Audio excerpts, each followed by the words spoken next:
I reckon there's 3 teams that the AFL are scared of, and as a result, they get to almost do what they want. And yes, I'm about to piss off some fans. Those teams are Carlton, Essendon and Richmond. You could also throw Collingwood into that category, but I think the Pies actually play fair in this regard. If you haven't worked it out by now, I'm talking about these teams when it comes to clash jumpers and the different set of rules they seem to be working with compared to every other team. On one end of the scale we have Collingwood, a club that is so big they could get away with wearing just about anything, but actually do their best to avoid clash. On the other end of the scale we have the most stubborn team in the AFL in Carlton, while Essendon and Richmond are slightly better but not by much. The area where this is the biggest issue is in matchups between these big 4 sides. These teams are seemingly allowed to ignore clash issues in the name of tradition, a rule that doesn't seem to apply for other teams. Let's start with the typical season opener between Carlton and Richmond. This matchup sees both teams wearing dark jumpers with a bit of light colouring. Not the worst clash, but also not pretty to look at. This is made even worse when Richmond are the away side and they wear white shorts. So you've now taken one of Carlton's colours and added it to Richmond's kit, which is just stupid but happens a lot in these Big 4 Vic matchups.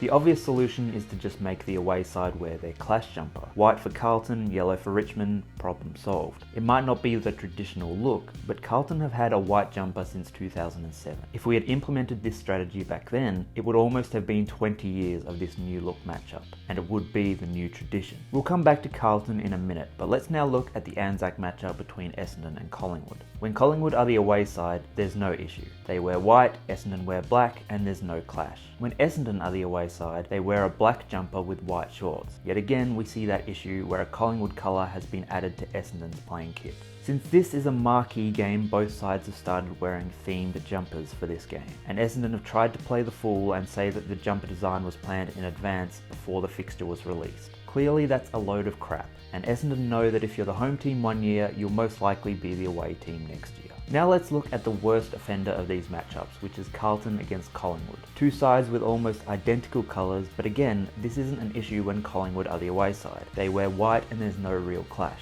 Carlton, on the other hand, not only wear their navy blue jumper as the away team, but once again wear white shorts, which creates a clash nightmare. There's 3 possible solutions here. The first is the easy option. Carlton wear their white jumper against Collingwood's black home kit. The second sees both teams come to an agreement where Collingwood always wear their white jumper and Carlton always wear the navy blue. When Collingwood are the home team, they'll wear their black shorts with the white guernsey and the Blues wear their full navy kit, which actually is the most traditional form of this matchup anyway. The third option will piss off Carlton fans. The Blues wear a sky blue clash jumper as the away team. This is arguably the best option as it adds a completely different colour into the mix that will clearly differentiate the 2 teams.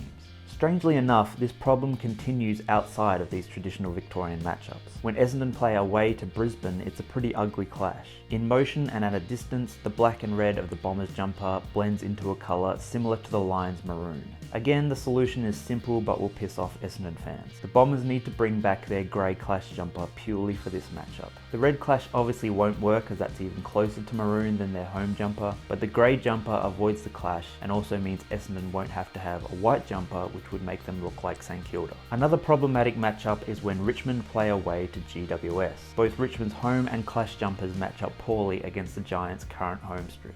You could argue that this is actually the Giants' fault, as the front of their jumper is mostly black while the back is mostly orange. If GWS just made the back of their jumper black, Richmond could wear their yellow clash jumper for this game and the problem would be solved. But as the home team, it shouldn't be up to GWS to change their jumper because Richmond don't have an adequate clash. As a side note, this isn't the first time this has happened. In 2014, the AFL forced West Coast to wear their white clash jumper in a home game against the Tigers because Richmond didn't have an adequate clash jumper. Imagine if that situation was reversed. I can't see the AFL forcing Richmond to wear their yellow jumper at the MCG if West Coast didn't have a yellow or white jumper. So the solution here is again simple but might piss off Richmond fans. The Tigers need a white clash jumper for this matchup, and it could be argued for games against Hawthorn as well. This actually makes sense from a branding point of view as well, as white Tigers are a real thing. So while this would probably be the least popular Richmond Guernsey amongst fans, you could have some fun with it from a marketing standpoint. I look forward to hearing all the Vic supporters tell me why I'm wrong in the comments below, but until next time, I'll see you guys later.